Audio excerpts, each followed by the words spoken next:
wuok iluonde Chris Ojode. Koro Ndhiwa ng'eni Ndhiwa ni nono. Koro wan yudo senator achiel kende madhi timo mamalo. Koro awacho ni Ndhiwa wabiu Chris Ojode kura. En senator mochung' ndalo manyien madwaro 2027. Koro uneno ka Ndhiwa nono. Uneno kaka chiro chalo koro gik mang'eny makoso Ndhiwa ka. Wadwa ni Chris mondo ilos moyo maka kanyakla. Koro teche mastilete. Wan kaka jorimuka jatelo wao kata taya. Kocho muri muskuli kanyo ni kode yokuga ata kwato mayo koro kanyo konyo jatelo kidonjo kachacha mondi ketwa sitlet kanyo iro to chiro Ndhiwa bende mede losonwa kachiel gi jok machomo gaena Homabay County awa kwani jatelo ndiko na jore moko mokethre kana maji barabara ka Homabay County baone ka wadok chien kaluore kaka gine hospital uneno kata hospital jiwak ne gik mang'eny mag hospital wa koso chimaga jatelo dawa malongo onge mabeyo onge hospital koro kidonjo kanyo tang'eni kata joma ne ywak malone msaro tamo gi ka unyalo diuru gi nyawa ng'aya tang'eni unyako tich to msara dhi maber koro 2027 en Chris koro 27 en na Chris Ojode kende manyale Chris Ojode sirikal jaber Chris Ojode sirikal manyale wajo Ndhiwa jatelo wadhi ugel wado Ndhiwa ni nono Homabay County asaol ma jabol jamng'aro nyako nominated MP madho mane wuoyo mogwela gwelan man jabol jamng'aro ariwi lwedo jatelo wan ka gi mwisho biti sogola jotelo mag mong'ere kaka awus mang'ado siku maratang. Wagoero kamano ne Rei momiyo wa mabul chieng' osechamo wa kuom ndalo mang'eny. Wayie sire lwedo e siasa mar 2027 kendo gimoro amora ma wan go wabiro miye kaka dwaro. Ng'ikruok matin kaluwore ni gavana marwa ma is our able governor ne chiwo mare. Koro nok wadwa ni mondo wa disrupt chiwo mare nikech wambe wadwa ni mondo wami nyithindo mochando school fees mondo gidonje sikul. Ne wawacho ni gavana kosetieko mare to wan be wa subsidize kwa ng'iyo nyithindo manyodong, nyithindo ma pod ochando ma county no ko chopo lwetgi mondo wan be wakony. Omiyo no wabiro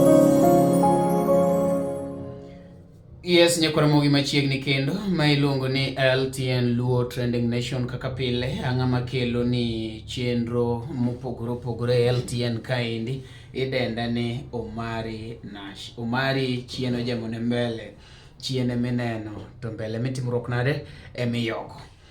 Kawuono ni endi adwa ni akelni weche moko matin kotenore gi weche mag siasa kendo wachako warengwa dhi nyaka e piny mar Ndhiwa kochacha endo kuma Ndhiwa en kuma osebedo kong'ere ahinya in the past gi wuod gi miluongo no Ojode nyaka no Ojode ong'iel orengo pok wachako yudo wuoyi mateto piny wuoyi mayiengo piny iwinjo mana ka ji kowach Ndhiwa to pod iwacho mana ni korgo Ojode ana ya Ndhiwa korgo Ojode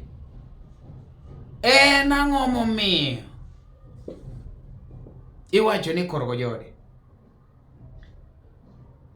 ne wan Mbita wan gi side mar Mbita ne wan gi thuon niluongo ne Tomboya but Kajwang' nobiro ma nying Tomboya cha nodok chien iwinjo koro kowach ni idhi Mbita kor Kajwang' korgi Wakiaga korgi Sami iwinjo manyiso ni nitie jok mopogore opogore nitie thuondi idhi Suba korgi Mbadi iwinjo idhi Suba korgi Karoli but nidhi Ndhiwa korgo Ojode to Ojode to nosetho surely what is wrong ji osebiro mang'eny tok Ojode to nyiso ni pok gipong'o buo mane Ojode odino manyiso ni kanyo pod odong' fuok to sani ni endi naneno kane ani mbui kaendi taneno ka sane piny ochachni Ndhiwa kanyo no endo ka wuod Ojode iluongo ne Humphrey Ojode iluongo ne Ojode wuod Ndhiwa ene makoro chal ka gima odwa kawo part mar Ojode and gima mora zaidi en koponi I see young people coming to take positions. I really love that and I support fully to the fullest. Some people have been wondering, Umari, angomi wuotho upcoming achilare day. The reason why I'm with upcoming, because anber na kaneno ka young people are taking it. You know, adwani kupona the field, amielo young people. You know, yeah, like jok madonje field. Berna kamielo mbas na, yani ngene kimielo mbas ni, like you feel safe. Mano aneto mamielo mbas na. E politics, angi mbas na. Like ngamanya elewa chandruok mekwa. Iwinjo, berna ka idho gari, miriembo gi kijana, you know, ngama is focused. Ok ngamudhi pogru godo ya ideologies. Again, sometimes, truth be told, you can be sitting with your dad and then you enjoy gik moko ni like en babau, but you are not rhyming. En mamau, you don't rhyme. You know, you don't rhyme. But somebody maun godo you range. At least kopono timo gimoro katitimo tu yuro ko rhyme. Though ni jok ma seniors wanyaka bedi mwa seek advice from. You get it? But ka ngama lead en ngama mbas ni kata mana ka kino office, like you have that freedom. Not like come in. Either you look a secretary en kijana, en kijana, jok magine kijana, like koro one mwa take over. I've been talking to youths and I'm telling them that take these things, koponiati podi paroniati, en ki katurucha, then you are missing it. It is now. You remember they told us ni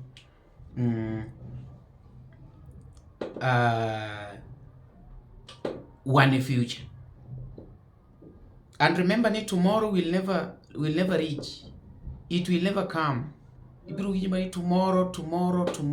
So it is either now or now. And gibokela wachni en kaka neno ko Ojode timo tijene achiel ariyo adek. In fact nyako chak tijene go an pok awuoyo Ojode. I'm on my duties, is on his duty. Yeah. Kidwa bedo ngama ber in mak duty ni ringe laindi. Ineno ka ngato be omako duty ne ringe lainde. That is how we go. Ineno koponi neno msani moro intima tiji msani chabo timtiji kanti yuminya support go chip in. When you see your friend ringe a line mar politics, ok ni kore kichako kawo simu baba aidhi maber gimitime tonge chieng kura ine medech marach. So Ndhiwa, I think this is the good time mondo me wamiyo Ojode thuolo koponi onyalo keto gap mudong no endo, it can be so good. Koro kumomora kabisa ni okodwar MP, okodwar gine MCA, odwaro Senate. You get it? Senator. Manyiso ni gini Ndhiwa, it is either you are taking it or other people to take it. You know? And Homabay, angini kata koponi wabiro ng'iyo the ilungo ni contestants mabiro chungo Ojode 2027. Okapar ni tinga ma young as he is. You know? And these are the people wawachuni we need new blood into politics. At least ogolwe bondage mawantiere. You know? And on my side, I'm talking generally. I don't take sides or I don't support Ndhiwa or something. Any other youth mabiru chunga I support. But now, gik mojode timo ema koro mora. Na wuotho ng'iyo clips go. An mondo mi abi a media ne kora wuoyo. Like I have several clips. Magi clips aneno kadayo de pako Ojode Foundation. Nitie gimiluongo ni Ojode Foundation. And by the way, for your information, koponi Ndhiwa galwora mare. In fact, nikech Ojode dwa senator. Let us say koponi ya Homabay. Homabay. Koponi ya Homabay. And maybe you are coming from a poor background and you did well in either KCP or KCSE, you can look your ways to contact Ojode. He's there on social media or any other person. Kechina neno ka Ojode Foundation miyo ji bursaries. In fact, I think there is a clip I got it kane gidhi chiwo bursaries. Apa ni wanyalo kongo ng'eyo clip ni endi. Bimore uru jo Homabay. Kawuono en odiochieng' maber mwabiro ka wachokore kwa paro nyithindwa ma nyithi Homabay. Obiro ka magi coordinators moa e sub counties aboro mar Homabay County. Ne gibiro timo vetting mag nyithindo midhi mi bursary ko Ojode Foundation. Last week ne oningo be ni wachiwo bursary to ne wabedo gi ng'ikruok matin kaluwore ni governor marwa ma is our able governor ne chiwo mare. Ko no kwadwa ni mondo wa disrupt chiwo mare nikech wambe wadwa ni mondo wami nyithindo mochando school fees mondo gidonje school. Ne wawacho ni governor kosetieko mare to wan be wa subsidize kwa ng'iyo nyithindo manyodong, nyithindo ma pod ochando ma county no ko chopo lwetgi mondo wan be wakony. Omiyo nuwa biro gi program mwa luongo coordinators te mwa wacho ni wadwa chiwo bursary ma nyithindo 80 per every sub county. Omiyo wabiro ka wase select jok meningo be ni miyo bursary gi to jok ma pod apply wadwa ni mondo gi team application through office. One go office e Homabay Rosingo building. Wadwa ni mondo nyithindwa oyudu bursary, nyithindwa odhi sikul. En gima duong' kabisa e ngima nyathi ka nyathi oyudo gimiluongo ni education empowerment. Omiyo wan gik mwatimo ka Ojode Foundation ochung'ne gik moko adek. Ochung'ne puonjo, ochung'ne miyo tich, kendo ochung'ne gero joko ma iluongo ni empowerment, gero gima tin ma ingo mondo iyud gima duong'. Omiyo wago erokamano kuom jowa mosebedo patient kendo giseritowa ka girito ni mondo bursary ochiw. Wago erokamano ne jowa mosemiyo governor yot mondo mi ochiw mare. Wago erokamano ne jowa mosebiro kanyakla mondo waket gini obed success. Omiyo jodala wa jo Homabay adwa ni mondo wakam in this thing together mondo wachiwe ne nyithindo mochando. Wan gi emergency kiti, nitiere nyithindo ma nyalo koso donje sikul. Nitiere nyithindo ma nyalo koso bursary gite, lakini wan gi emergency kiti maburo kata for any need ma nyalo arise ka nyathi onego beni donje sikul to setieko kata dwe achiel kata dweche 2 kata wige modhaw kapok odonje sikul. Omiya kwau jodalawa wadwa ni gini okony nyithiwa. Woguru oko mondo wakony nyithiwa. Mani luongo ni Ojode Wuod Ndhiwa, Ojode Namdar, Ojode for Senator, Homabay County 2027, one of them. Yeah, so ng'ata ingeni ni wacho ni chako chon ber maloyo de kajuoga. Akiani mano be timore e ohangla dier, but one koni to believe ni chako chon ber. Maybe ajawa to nyalo bedo vice versa, but gimunu puonja en ni chako chon ber molo di ajuoga. There is still time. And one youth gimakuru medo bago wa masamoro miyo wa bedo gi telo marach. En ni sani katumari madang wach ni bwana an adwaro MCA. The first question that people will ask, idwaro MCA in gamo. Ineno, and my makaponi ngato se struggle. Nikech anyalo paro kata mana kachako projects ga this LTN thing. We've not reached yet, but at least we are somewhere. Several friends walk away, ji mang'eny, they don't want to be associated. Get process, they want product. They don't want the process makelo product no indo. Kasti yudo kaponi sebedo kumoro, and then people are like, angomi owewa kokinya chungi ngate process. Why do you come sa product?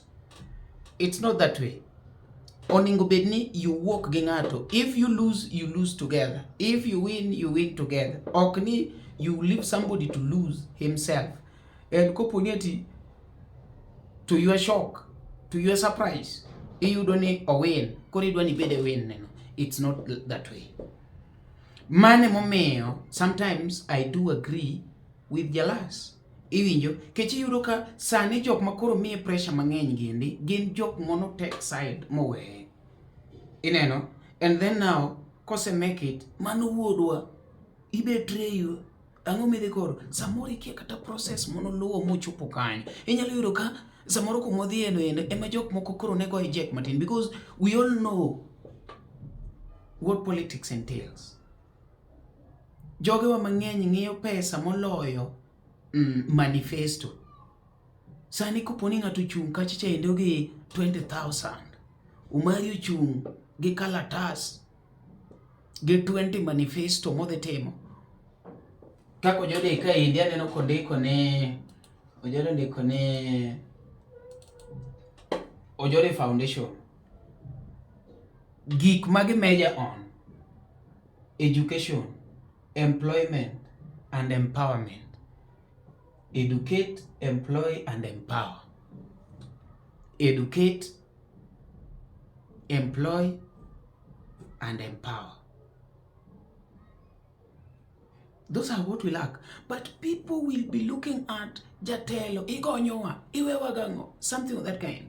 You know, like anyone LTN. Before I bring this thing, maybe LTN, nyaka gochi ni Ojode, jatelo. Ino siya babuana, tete manango, naneno kigonyoji. We don't work like that. Ngato no actually take time, kao sama ng'eny kipa kole, mondo sama ng'edhi ng'ado yento very fast. Yeah, koro, Ojode Wuod, I'm generally happy with what is going on, and I would urge ni wa support uru Ojode jo Homabay makoro at the right time. Iwinjo mondo mi wa support a youth. Wasetemo jogi. Wateme a youth. Wanene ka will there be a change? Yeah. And for your information, Ojode is the patron of LTN Luo Training Nation. But gima wacho ni tokore okotenore gi mora mora kanyo. Yeah, an ng'ato ka timo gima ber kata kodwara to timo gima ber tapuoye. Iwinjo. You remember those days mon wan gi papati ochaji ambe ochaya but apushe.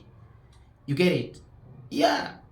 Kise ofanite maber tim maber. Ijo thum mang'eny kabisa ma ok dwara, but we ka gigolo thum maber tal support mawachni thum no mate. Ok odwara but omit. Nikech dwari gi gima ng'ato timo do not match. Yeah. Gima ber magata be ni inje sik ng'ano ber. Iwinje gima mit. Ya wacha ni ng'ane to ok dwara but thume to mit. It is the same thing gima wacho ni hindi. So Homabay, maybe Ojode Kenny be nitie page ma ji nyalo dhi. Personally, I'll join that page. I'll share it because I just love when I see somebody that is capable, that has potential, and is doing what is lacking in the society. Angeni siasa to nyaka bedi. Ko bu puonjo ji adi. Mano kuri wacho ni jok ma negative. They don't look at ni opuonjo ji adi. Gibro ng'iyo ni opuonjo ji adi. Ng'ato nowacho ni ko mi pi e glass. Okete kore kama. Wan gi ji ariyo, ng'ato achiel will say ne no miu pi maro manade. Ng'ato will say ne half full. Ng'ato will say ne half empty. Banyiso ni en kuma empty cha moneno ma pi man gi pi kone. So such people be nyaka bede. Meanwhile, Ojode, you have full support mar LTN Luo Training Nation, but that one do not hinder anybody mane a political clash marwa wacho ni umari ambe an gi interest kama field marwa wadonje field. Kasto field be duong' ng'at achiel ok ditieki. Ya, mane momiyo atemo wacho ni waweuru nyiego kuma ng'ato dhiro weyo dhir. You get it? Thank you so much. Wasaputu Ojode. Iluongo no Ojode Wuod Ndhiwa. Ojode Namdar. Ojode Jamna. Ojode Senator 2027. Thank you so much. Nabiro loko kocha. Aketuma Homabay. Nikech kuonde mago e county moko gi okare ka konya. Agocho Nairobi to okare ka konya. By the way, an nasego makura dichiel. Nago kura mono ma Agwambo. When was that? 2020 something back then. An mono kwal gi okagoyo, mono tim gi okagoyo. Kende cho adog mana gi kura adok goyo ko jodi uchung. 2027. Yeah. Koro jok marito menya ilain. Menya uru 2027. Adhi gocho Homabay.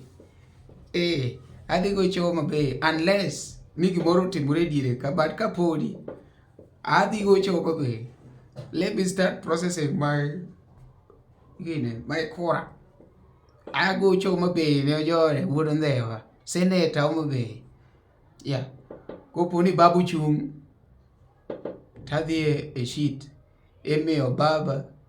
Temiyo Ojode. Jomudo gan pok ang'eyo. Manya uru. Coach. Adhi go kura 2027. Koro manya. Ng'ama nigi coach en Ojode. Ojode. Koro jomudo. Manya. MCA. Manya. Koka mauta bi amanya MCA. Agone kura kenda. Ago mara tagone Ojode. Yeah. Thank you so much. Ingamano ni kanyo no endo. Aduoko ni erokamano ma iluongo ni LTN Luo Trending Nation. Maendi station mar joluo minyalo yude platform. It is an online platform minyalo goye mbaka. Ang'ama kelo ni gigi te kaka pile gidenda ne Omari Nash. Chiena jamone mbele, chiene meneno mbele miyoko. Ang'edi 2024 dhi kodi maber to kok dhi kodi maber. Kaw 2024 e beko. We rito ni ga dhi kodi. Kineno kodhi kodi marach koro kawe. Enti rito ni podi ga dhi kodi maber ne okoti marach kawega. Ine makoro dhi kode kaka idwaro. In koro inyalo dhi kode marach kata inyalo dhi kode maber. But ka irito ni ene moteri to nyalo bagi. Thank you so much.